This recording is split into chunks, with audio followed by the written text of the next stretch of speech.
आज हम लोग बात करेंगे आपदा प्रबंधन में। ज्योग्राफी का ये चैप्टर है आपदा प्रबंधन, उसके बारे में हम लोग आज बात करेंगे। इससे पहले अगर आप लोग वीडियो नहीं देखे हैं तो प्लेलिस्ट जरूर चेक करें। और बिना समय गवाए हम लोग आज शुरू करते हैं पहले प्रश्न से।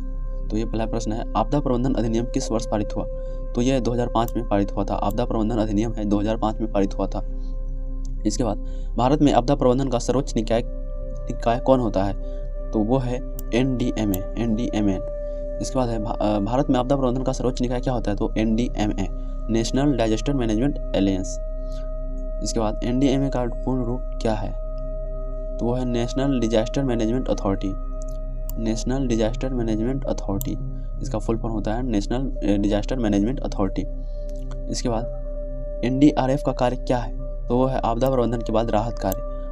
ये उत्तराखंड में आपने सुना होगा कि बहुत पहाड़ ढह जाता है, तो उस टाइम पे ये मदद का कार्य करते हैं RADF। इसके बाद आपदा कितने प्रकार की होती है? तो वो है 2 प्रकार की, एक प्राकृतिक और एक मानव निर्मित। 2 प्रकार की होती है, मतलब नेचुरली भूकंप वगैरह हो गया, ज्वालामुखी फट गया, पहाड़ ढह गया वो, और एक मानव द्वारा। इसके बाद भूकंप किस प्रकार की आपदा है? वो है प्राकृतिक। वो प्राकृतिक आपदा है, वो नेचुरल है, मतलब वो कब आएगा भूकंप किसी को मालूम नहीं होता है, नेचुरली है। इसके बाद सुनामी किस कारण उत्पन्न होता है? तो वो है भूकंप के कारण। सुनामी भूकंप, समुद्र में जब भूकंप आता है तो उससे सुनामी उत्पन्न होता है। इसके बाद भारत में सबसे अधिक बाढ़ किस राज्य में आती है? तो ये है बिहार में। बिहार का दक्षिणी बिहार पूरा बारिश के टाइम पे पूरा डूबा हुआ रहता है। इसके बाद आपदा चक्र में पहला चरण क्या होता है? तो वो है तैयारी करना, उससे बचाव की तैयारी करना। इसके बाद आपदा के समय प्राथमिक उपचार किसे कहते हैं? तो वो है तत्काल सहायता। तत्काल सहायता में आप भी अगर किसी के ऊपर आसपास के लोग उसकी सहायता करते हैं, क्योंकि गवर्नमेंट या ऑफिसर्स तो उसके पास नहीं पहुंच सकते हैं जल्दी, तो आसपास के लोग ही उसकी तत्काल सहायता करते हैं। इसके बाद भारत में NDRF की स्थापना कब हुई? तो ये है 2006 में। NDRF की स्थापना हुई थी 2006 में। इसके बाद SDRF का पूर्ण रूप क्या है? तो वो है state disaster response force. State disaster response force, ये राज्य सरकारें अपना अपना बनाती है। इसके बाद आपदा प्रबंधन अधिनियम के अंतर्गत NDMA का अध्यक्ष कौन होता है? तो वो है प्रधानमंत्री। नेशनल डिजास्टर मैनेजमेंट अथॉरिटी का अध्यक्ष होता है प्रधानमंत्री। इसके बाद भूकंप की तीव्रता मापने के लिए कौन सा पैमाना प्रयोग किया जाता है? तो वो है रिचर स्केल का उपयोग किया जाता है। इसके बाद बाढ़ की स्थिति में सबसे पहले क्या करना चाहिए? तो वो है बिजली बंद कर देना चाहिए, क्योंकि इससे बिजली फैल सकता है और करंट लग के मौत हो सकती है। यह इसके बाद है आपदा के समय कौन सा उपचार माध्यम सबसे प्रभावी होता है? तो वो है रेडियो। मतलब अब तो मतलब मोबाइल फ़ोन वगैरह आ गया है, पहले के हिसाब से कहा अगर ऑप्शन के अकॉर्डिंग आप इस पे टिक करना, क्योंकि अब मोबाइल फ़ोन और मतलब कॉल करो पुलिस को वगैरह को, NDRF टीम को। इसके बाद भारत में सबसे अधिक चक्रवात किस क्षेत्र में आते हैं? तो वो है पूर्वी तट उड़ीसा के साइड में सबसे ज़्यादा भूकंप आता है। इसके बाद है आपदा के बाद पुनर्वास का उद्देश्य क्या होता है? तो वह है पुनर्निर्माण करना, मतलब घर वगैरह उजड़ गया और बहुत सारी चीज़ों का नुकसान हो जाता है तो उसका पुनर्निर्माण करना। इसके बाद आपदा प्रबंधन में समन का अर्थ क्या होता है? समन का अर्थ होता है आपदा के प्रभाव को कम करना। समन का अर्थ होता है आपदा के प्रभाव को कम करना। इसके बाद आपदा के समय प्राथमिक उपचार का पहला नियम क्या है? तो वो है स्थिति का मूल्यांकन मीन्स कि अभी और मतलब भूकंप अगर आया है तो और भूकंप आने वाला है, या फिर ये हो गया मतलब भूकंप अब हो गया तो इसके ऊपर पूरा अच्छे से इसका इंतजाम किया जाए। पर इसके बाद भारत में किस मंत्रालय के अंतर्गत आपदा प्रबंधन आता है? तो वो है गृह मंत्रालय। आपदा प्रबंधन गृह मंत्रालय के अंतर्गत आता है। आपदा प्रबंधन में सबसे महत्वपूर्ण तत्व क्या है? तो वो है तैयारी। ये सबसे इसमें ऑप्शन के अकॉर्डिंग इसमें भी ऑफकोर्स ये पूरा चैप्टर ही ऑप्शन के अकॉर्डिंग आपको मानना पड़ेगा, क्योंकि ये नेचुरल चीज़ें हैं जो आपके आसपास से होती होंगी, तो उसमें आप कर सकते हो। इसमें अगर ऑप्शन में रहता है कि उसका उपचार किया जाए या फिर इलाज किया जाए, तत्काल सहायता, तो वो सबसे पहले महत्वपूर्ण है, तो ये भी आ सकता है। तो आप ऑप्शन के अकॉर्डिंग देखेंगे इस चैप्टर के सवालों को। इसके बाद आपदा के समय किस नंबर पर कॉल करना चाहिए? तो वो है 112 पे संपर्क करना चाहिए आपदा के समय, या फिर कोई भी त्वरित हेल्प चाहिए आपको, तो मतलब किसी प्रकार का भय है आपको, तो भी आप 112 पर कॉल कीजिएगा। तो ये त्वरित रिस्पॉन्स टीम होती है, मतलब तुरंत ही आपके पास आ जाएगा। इसके बाद आपदा प्रबंधन में तैयारी का उद्देश्य क्या है? तो यह आपदा से पहले की योजना बनाना। आपदा प्रबंधन में तैयारी का उद्देश्य क्या होता है? तो आपदा से पहले की योजना बनाना। उसके बाद आपदा के समय सबसे सुरक्षित स्थान कौन सा होता है? तो वो है ऊँचा स्थान। देखिए आपदा तो कई तरह से हो सकता है, भूकंप, तो ये भी मतलब आपदा का अगर डिटरमाइन पता रहेगा कि बाढ़ है आपदा, तो उसमें ऊंचा स्थान हो जाएगा। भूकंप रहेगा तो इसमें मतलब घरों से दूर या फिर पेड़ पौधों से दूर खाली स्थान मैदान में हो जाएगा।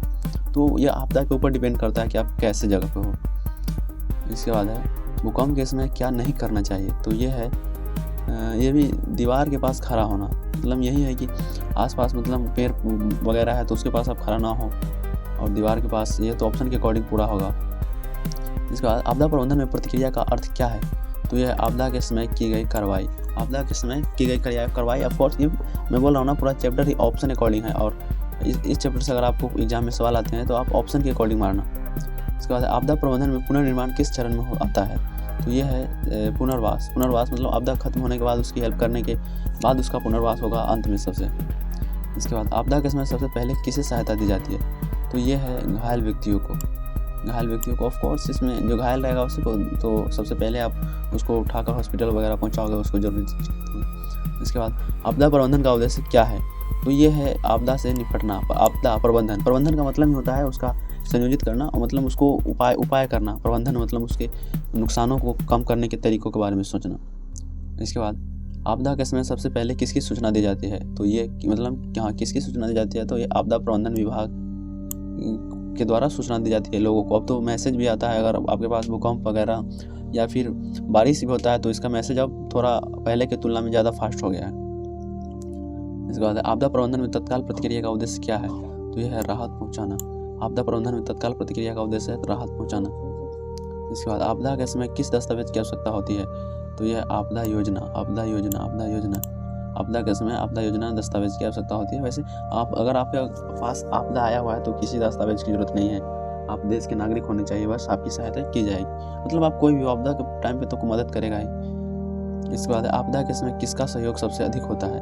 तो ये है NGO, मीडिया, सेना, ये सभी लोग सहयोग करते हैं। NGO मतलब कोई विभाग, मतलब विभाग नहीं, कोई लोग चला रहा होता है इसको, मतलब मदद करने के लिए कोई आदमी चला सकता है NGO।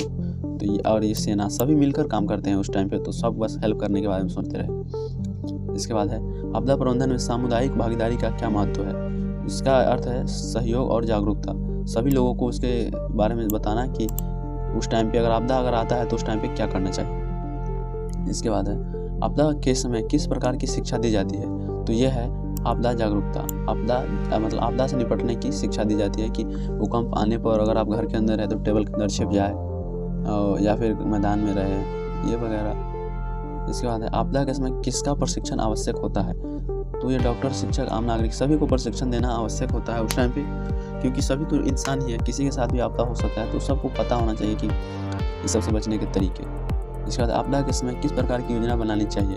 तो यह है आपातकालीन, मतलब जल्दी से जल्दी उसका निपटारा कैसे किया जाए, लोगों की मदद कैसे किया जाए, तो ऐसी तरीके अपनाने चाहिए। इसके बाद आपदा के समय किसका उपयोग नहीं करना चाहिए। तो वो है अफवाहें। हाँ, मतलब गलत बातें का फैलावा नहीं करना चाहिए कि वहाँ पे और डेंजर है और भी ऐसा हो सकता है कि और बहुत लोग मर गए या बहुत वगैरह अफवाह नहीं फैलाना चाहिए कभी। इसके बाद आपदा प्रबंधन में पूर्व चेतावनी प्रणाली का क्या कार्य है। तो यह आपदा से पूर्व पहले सूचना देना। अभी आपदा विभाग यह सब अच्छे से थोड़ा काम कर रही है पहले की तुलना में इंडिया में। इसके बाद आपदा के समय किस प्रकार की टीम कार्य करती है। तो यह है राहत टीम। इसके बाद आपदा के समय किसका मनोवैज्ञानिक सहयोग आवश्यक होता है।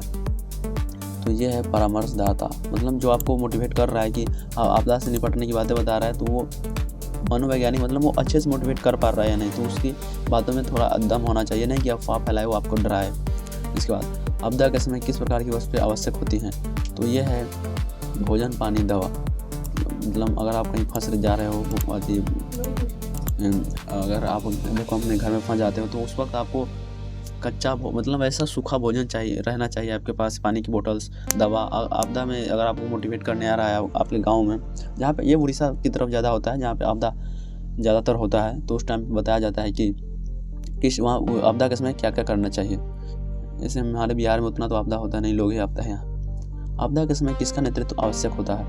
तो वो है प्रशिक्षित व्यक्ति। प्रशिक्षित व्यक्ति को मालूम होना चाहिए कि क्या करना है आप। इसके बाद आपदा के समय किस प्रकार की संचार प्रणाली सबसे बेहतर होती है। तो वो है सैटेलाइट फ़ोन। हाँ, क्योंकि आपदा के समय हो सकता है कि आपके फ़ोन की नेटवर्क ना आए, तो सैटेलाइट फ़ोन सबसे अच्छा होता है उस वक्त कॉल या फिर किसी को मैसेज कॉल करने के लिए। इसके बाद आपदा के समय किसका सहयोग अंतर्राष्ट्रीय स्तर पर मिलता है।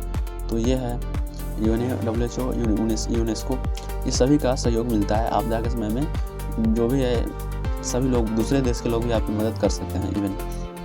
इसके बाद है आपदा के समय किसका विश्लेषण आवश्यक होता है, तो वो है आपदा का कारण, आपदा का प्रभाव और आपदा की तीव्रता। ये सभी का आपदा से मतलब इस सभी का प्रभाव होना चाहिए, मतलब सब अच्छे से बताना चाहिए कि आपदा का कारण क्या था, उसका कितना प्रभाव हुआ, कितना मतलब नुकसान हुआ और कितने तीव्रता का भूकंप आया था। उसके बाद आपदा के समय किसका उपयोग राहत सामग्री पहुंचाने में होता है, तो ये सभी का प्रयोग होता है। जो हेलीकॉप्टर, ट्रक, नाव जैसे भी हो, जैसे भी पहुंचाया जाए, माथे पे लाद के जाओ तो भाई किसी तरह से बस हेल्प पहुंचनी चाहिए जल्दी से। इसके बाद आपदा के समय किसका सबसे अधिक ध्यान रखना चाहिए, तो ये है अफवाहों से बचना चाहिए। हाँ, अफवाहों से बचना चाहिए बिल्कुल, सुरक्षित स्थान पर जाना चाहिए बिल्कुल, और प्राथमिक उपचार देना चाहिए बिल्कुल। अगर आप कोई प्रशिक्षित व्यक्ति है तो उनको ये चीज़ें करनी चाहिए। इसके बाद आपदा प्रबंधन का मूल उद्देश्य क्या है, तो ये है जीवन की रक्षा करना, संपत्ति की रक्षा करना, समाज की सुरक्षा। ये सारे ही कारण हैं। मतलब आपदा मतलब होता है मुश्किलें, कह सकते हैं अचानक प्रकृति के द्वारा कोई क्षति पहुंचना, तो इस सब ये आपदा के अंतर्गत आता है। और ये हमारा इस चैप्टर से सवाल ऐसे बहुत कम आते हैं, लेकिन आते हैं तो ये ऑप्शन बेस्ड रहते हैं कि आप अपने अकॉर्डिंग आपको जो सही लगता है उस पर आप टिक करो।